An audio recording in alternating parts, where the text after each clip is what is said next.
ko ciftingol tan yettode wodani Allah enen noon no Allah waɗani en ni e ceerno men radiyallahu taala anhu eɗen poti tinnade dey eɗen poti tinnade tinnoɗen no moƴƴi woto aduna fijira en woto pittali poole en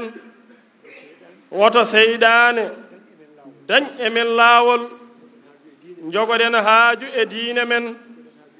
jogoɗen haaju e sunna nelaaɗo Allah sallallahu alayhi wa sallam jogoɗen haaju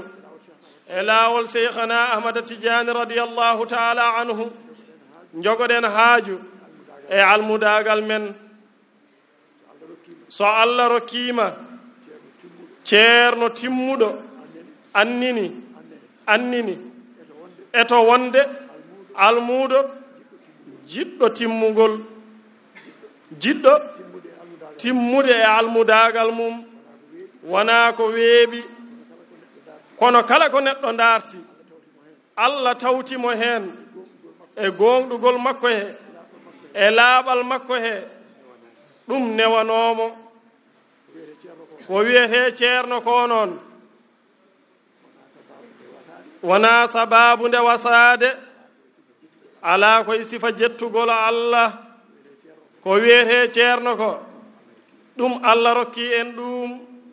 en dañi ceerno Allah rokki en dañi ceerno alhamdulillahi rabbil alamin haalde ɗum nde ko yettude Allah neɗɗo ala ko wawi waɗande hoore mum so wona ko Allah waɗanma a wawa waɗande hoorema hay hunde Allah noon so waɗanima atini ko waɗanma ko yettudemo hen ɗum koye dewala Allah jeeya ene welimo kanko sabu omo andi a wawa waɗande hoorema kanko tan wawi o waɗanima atini a andi a yetti o welto o ɓeyda ɗum tan haali ɗum wona kollirgol wona goɗɗum ko ceerno ko jarani hollirde kañum ene holli hoore mum jarani hollirde ene holli hoore mum ko Allah laaɓɗo cer ko suuɗi e makko e ko feeñi e makko ko Allah laaɓɗo cer ko suuɗi e makko e ko feeñi e makko fof ko Allah laaɓɗo cer juulɗo fof kadi ene andiri noon so Allah waɗanima noon moƴƴanima a woni juulɗo a andi ɗum o rokkima kadi wawde haalde ɗum ko yettere Allah wasata neɗɗo anda ɗum tawa wawa haalde ɗum kono ceerno men alhamdulillahi rabbil alamin yo Allah junnanen gurdam makko ɓeydanamo cellal e sembe toppitoɗen daaka o daranoɗen daaka o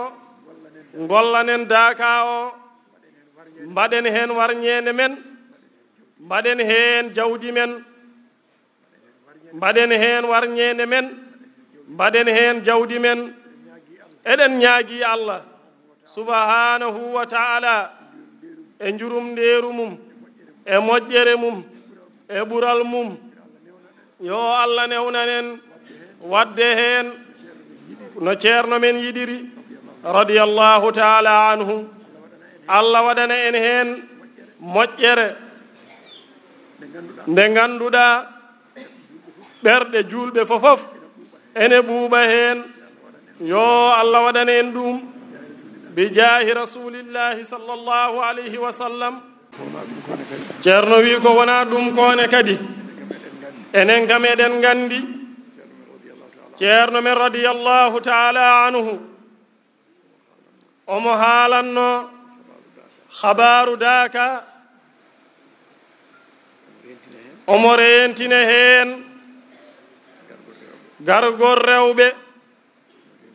omo rentina ɗum omo tinna ɗum ne kadi ha joni ɗum ene heddi rewɓe jamiraka yo gardaka rewɓe jamiraka ardedaka ɓe ngara ɗo en jiino wayata e daaka he jillodiral ngal en jiɗa ɗum ceerno kadi yiɗa ɗum rewɓe woto ngar rewɓe woto ngar wotoɓe ngar koy yoɓe jooɗo kala ko heɓa ga e moƴƴere maɓe pecco heen ko Allah handini ɓe sababude anniyaji maɓɓe moƴƴi kono wotoɓe ngar yoɓe jooɗo toon kala ko heɓa ga enen e maɓɓe ndendi inchallahu taala ɗum eɓe ciftine ɗum eɓe kirjine heen kadi ɓe ɓeydo rentade aɗa andi neɗɗo kala ko haalana so ɓooyi seeɗa o ɗeɓata waade kono jejjiɗɗo ni o siftine o siftora o toppiro kala ko neɗɗo woni e mum nde wonno ko noon o tagira o jaɓore jidde so jiti tan e woni o siftine o siftora o waɗano foti wadde o waɗano foti waade rewɓe ɓe